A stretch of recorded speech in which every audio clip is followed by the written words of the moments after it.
Hi guys, TSM here again. So this is the first day of the VXP Target for June 22. So I've had a little look at it for a couple of hours and I've had a bit of a breakdown session, used various different builds and various different counters. So I think I'm ready now to go through a target breakdown and hopefully assist you with the build of your new flashbang fleet ready for the July raid, which is obviously going to be skirmish. So let's have a quick look. I think the first thing I'm probably going to mention is Classic, which is warning, this is the VXP target breakdown and not the raid target breakdown. So everything I say, obviously, please, if it's not quite right in the raid next month, then I can only go by what we've got available in front of us. So let's take a look at the target and I'll discuss what I found so far. Okay, so we have a few different ships, and it is only ships this time. So far there are no buildings whatsoever. So building damage, completely ignore that. And then when it comes to looking at crews, completely ignore those as well if they've got building damage, because it'd be of no benefit whatsoever.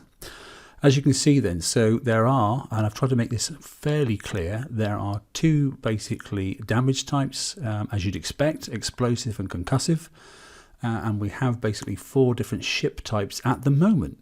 So the Armoured Marauder, which is a Marauder, but obviously it came on the Armoured Games website for that skin. That one there obviously does explosive, and it seems to do, they look like rockets when they fire at you, and they appear to be dumbfire, as in you can run out past them, but the splash is such that you still take damage. I've tried every single countermeasure available in the game and I can't seem to countermeasure the weapons coming from that ship. They look like rockets, they aren't, because not a single rocket countermeasure that I can find anyway does anything to stop them or even fire at them even, to be honest. So that's the ship that you need to be concerned about and to sit on top of it and kill, basically, but we'll talk about that in a moment. Yeah, so that's the explosive one. The second one is the Monolith. It's a standard skin. Okay, then that one is also explosive. It's got an interesting firing pattern. It's an area of effect, and they look like mortars because obviously Gale 4s actually do fire at the weapons that have been aiming at you. So that's where I've been looking at is Gales, particularly on this fleet. And then we move across then to the Monarch. Okay, we haven't seen a Monarch in a game for a long time.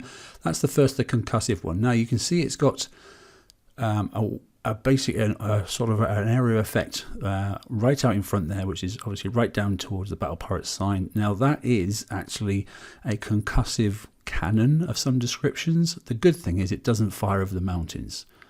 Okay, so you can not really worry about it too much. And obviously, basically, the center island you can see up there above the Armoured Marauder, it patrols around that island basically in a clockwise direction.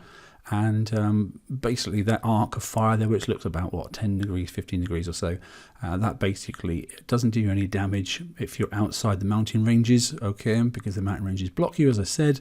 And then if it's obviously, if you're not in that area, then it's not going to do whatsoever. The point is, when you get close to it, it does fire another concussive weapon. Could be sort of depth charges. I'm not really sure what they are, to be honest. But it seems, or at least it appears, that if you sit right on top of it, whilst your exit, button does grey out, it doesn't appear to do hardly any damage whatsoever. You can sit on top of it and basically kill it, as I did with one ship that only had about 5% health on it, and I didn't die, and I was quite surprised. So that could be the way, is to sneak up behind that Monarch and actually splat it sitting on top of it. So, and then the last one, we've got a Phantom Specter. We haven't seen those in the game, so that's actually a flagship, even though there's two of them, one top left and one on the top right. That is also concussive, and it has got obviously the dumbfire super torp in it as well, which chases you, but you can outrun it really, really simple. Okay, you can just basically dodge it. And what the good thing about it, whilst it does fire some quite interesting torpedoes, you have to be quite close to them to actually trigger them. So if you can outdodge, obviously the long range torpedo, which tracks you, but it has got a ridiculously large curve, so you can dodge it, then actually you can kill that off with 0 damage whatsoever. That hull. So that's worth thinking about. So for me, damage types that I was concerned about was obviously the Armoured Marauders initially. okay, which I couldn't counter in the end. I ended up just sitting on top of them and killing them, using obviously the heavy weapon. And the Monarch itself then, the Monarch, if you aren't getting straight on top of it, then obviously it will do you some damage. Everything else seems quite reasonable. The Monolith, yeah, you can charge it behind that, and it does appear that when you get close to it as well, it stops firing.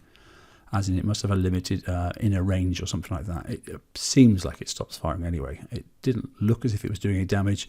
Yet again, though, it did actually make my exit button disappear when I was sitting on top of it. But again, I was using a very weak ship, and it didn't seem to actually do any more damage once I was sitting on it. I may be wrong, but that's what it appeared to me. So that's it. 2 damage types as we expect. 4 different ships so far. That's all I've seen. No buildings. So I think at this point it's probably worth talking about how to complete the VXP target. What I found that worked for me is basically to take one long shot in and to kill all the ships, but obviously a long shot can't target the submarines. So I did it in about 30 seconds, basically just went straight at all the ships, killed them all off, and then I exited. And then I came back in, obviously, with my flashbangs, and I could outrange both submarines and take 0 damage whatsoever. I did 2 or 3 targets, and actually that was me ranked up, obviously, with a triple salty crew. So that is a way if you've got long shots. I mean, yes, you can use other ships, but the good thing about the long shot, as I said, it can't touch the submarines under the water. So. And it doesn't make them rise either. So you can outrun them and outrange them, and you can actually single shot all the other ships. So that's a way of doing that. So next we'll move on to the flashbang build itself. Now I've got a couple of ideas here, basically, only based off of what I've seen so far. I'm actually not going to use any cormorants this time. I don't think this fleet requires them. I don't think you need. So far, what we've seen in the VXP target, I don't think you need any cormorants whatsoever, simply because you can outrange all the torpedoes apart from the smart torpedo, which is not that smart because you can evade it quite easily just by a bit of driving. I think the evade crew will help you a lot on this one as well, because it'll help the turn effect. Although the combat speed on both these ships is 95, and the turn speed is 100. Okay, so it's not too bad. I've got obviously full limited weapons on this, apart from obviously the 2 counters, and they countermeasure, like I said, the mortars, which are coming off the Monolith. That's about the only thing I can seem to countermeasure. I can't obviously countermeasure the concussive stuff, and I'm not getting in range of the 2 ship subs that fire obviously the torpedoes. I think most people's specials are the same. All I've gone for is 2 different countermeasures down there on the bottom left hand side. And then 2 extra concussive weapons. One of them has a concussive bonus of obviously critical hits of 15%, and the other one has obviously slightly higher, 5% I think it is, or is it 8% higher on concussive damage. Bear in mind the heavy weapon, it doesn't matter what you do, you can't make any adjustments to that weapon whatsoever, be it reload, even by ranking, be it obviously, it's explosive by the way, not concussive, just in case you want to know. But there is nothing you can do to help that weapon fire any faster or any harder. Okay, so don't even worry about trying to put specials on explosive ones to do anything. It's a waste of time. Armors, for the moment, I've gone for 2X and 2 CT, 2 explosive and obviously 2 concussive. I'm not so sure. I'll have to see when the actual real targets come out. I might end up going for 3X. Like I said, those Marauders there, you can't seem to stop any of that incoming fire from them, and I will have to play it out in the event when we see just how many of each type of ships there are, as opposed whether I stick with 2+2 or whether I go 3 explosive and 1 concussive. I'm not really sure. But that's it with the flashbangs. There are a couple of other obviously countermeasures you can use, specials, but they're very heavy and actually it makes the ship overweight. So I don't think I'm going to go all countermeasure ships though. I think what I might do is actually go full torpedoes, although I can't do it straight away because we're only getting 40 in time for the first raid. But I think I might do 1 or 2 ships, just because I think, that many gales is just over the top. So I probably will add some extra torpedoes on and get rid of the countermeasure on a couple of ships, and then probably go for a depth charge critical. There are a couple of good ones of those. I can add 10% concussive damage, obviously the concussive booster special, but like I said, 10% on this is not going to make a huge amount of difference, because what you really need to do is get in close and obviously use that heavy weapon to do the real damage very quickly. Less obviously the two submarines in this target, because yeah, you want to keep well out of the range of those torpedoes that fire at you. Moving forward then, like I said, just look forward then to my raid live stream. Okay, that'll be on the 14th of July. Okay, and where I will obviously go through and break down the targets that's available. And we'll confirm the build live in the first hour of the raid, or that's the plan anyway. So join me then for this, you know, putting this build into practice and see if it actually does any good. If you haven't subscribed already, feel free to subscribe to the channel and, you know, tick the old bell and that sort of stuff. And then the next time I post something, then you'll get notifications straight away. Okay, hope that helps. TSM out.